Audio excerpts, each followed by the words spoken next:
EPAWA meteorologist Bobby Marchich here with your outlook for December 28th, 2023. It is Thursday, and the Thursday video forecast is proudly sponsored by North Penn Car Wash in Lansdale, Montgomery County, Pennsylvania. Keep your vehicle looking great all the time and stop wasting your money in those costly individual washes with North Penn Car Wash's Unlimited Car Wash Club. You can do it at a very low price, starting at just $13.95 per month, and it's the only place where weather doesn't matter. Snow, ice, and roadway salt and brine season is starting very soon. I promise you, I know it's been raining a lot, but it is going to be starting.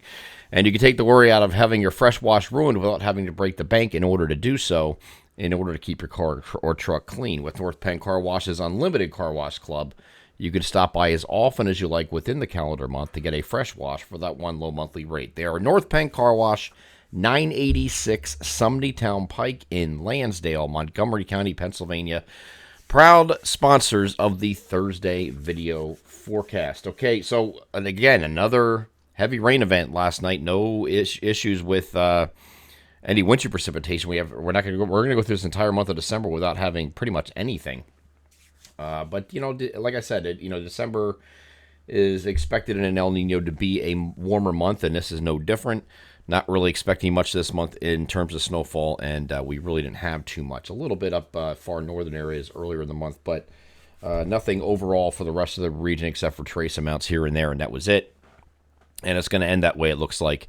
As the rest of this week is certainly not conducive for any snowfall. Now, I see a lot of things on social media lately, just in the past couple of days, that we get past Christmas and people are like, I get a little antsy. And it happens every year if we don't have snow or much snow starting off in the season, which is typically the case around here.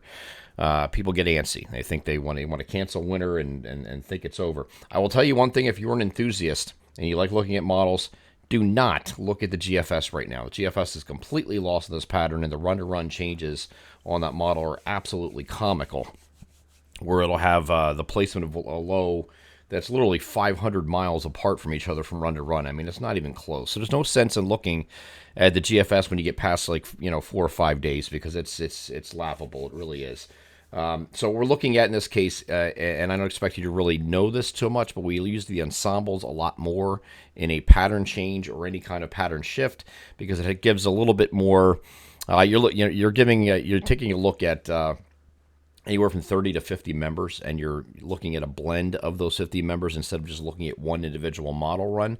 So it's a little easier to do that, and it gives a little bit more credibility to pattern changes and things like that. So we're kind of relying on that a little bit more so, and weighting that a little bit more than the operational guidance, because I'm telling you, beyond 5 days, it's like, especially when you're dealing with the GFS. And the European model, I've been using in these videos, but it's not just because it's the best historically accurate model that we have. It's also because the GFS has been going, it's been doing some crazy things lately. So just steer clear from the GFS. I'm getting a lot of doom and gloom because they see the GFS runs here, and it looks awful if you're a snow lover. But there is hope. I still have two. I had the storm signal period I put in the long range outlook last week. I still have that and another one that I introduced privately, and if it's still there on Friday, I'll have that publicly, so you can see that too. There are some winter threats here, I think, as we get toward the end of the first week of January and the beginning of the second week of January. Those are the periods.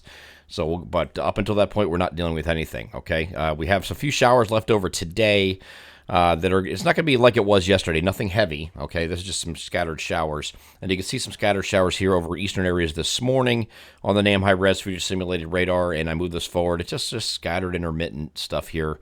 Most of this is going to take place in the afternoon. Again, you could have something in the morning here, but it looks like mostly afternoon and at least early evening before this lifts off to the north. And I think you're okay after that point. Maybe a stray shower across our far northern areas overnight, but we should be okay on Friday.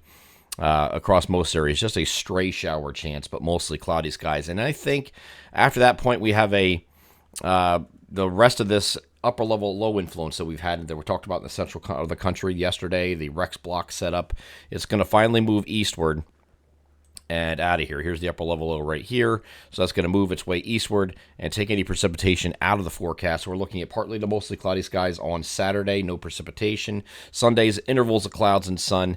We are going to turn cooler relative to what we're doing right now. So we're going to be kind of the lower 40s here through about the January 3rd or 4th period, it looks like.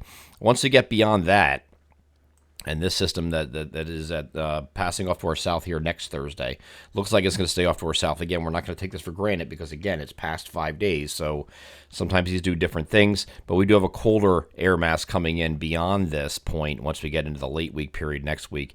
And our storm signals will be setting up maybe like January 7th through the 10th time frame. There's 1 or 2 in there that we have to take a look at and watch closely. The first one's going to be this one. It's not in the picture yet, but that's the one we're going to be watching, possibly affecting our area here on January 7th or thereabout, and then another one in the 9th, 10th time frame. That's the second signal. So just be patient. I keep telling you guys to be patient with the snow thing, and I keep getting this the doom gloom of social media. Like people are ready to jump off bridges if you're a snow lover. It's been going on for the last couple of days, and now people are coming to me. Listen, I'm addressing this once. I'll do it again in the Weather Weekly video because I know a different crowd watches that. But just please don't bombard me with questions like that. Nothing's changed fundamentally from where I see it, and it was never expected to be going. We were never expected to go from, even though we have a pattern change, we're not expected to go from 50s to the tundra and staying that way for the rest of the winter. That's not how it works, okay? But somebody some people thought that, I guess. I don't know how, but maybe I wasn't explicit enough, but I'll try to be a little bit more in the Weather Weekly's video this Sunday. But just if you're a snow lover, just be patient, please. You'll get your chances, especially the further into winter we go, deeper into winter we go, as we get into late January and February. I think you're going to like it if you're a snow lover. So just be patient. You'll have some opportunities before then too. So there's no sense in fretting about this right now. Nothing you do to change it anyway, right? It's the only weather you got. Might as well deal with what you have. I'm EPAWA meteorologist Bobby Marters. That is your outlook for December 28th, 2023. Have a great Thursday.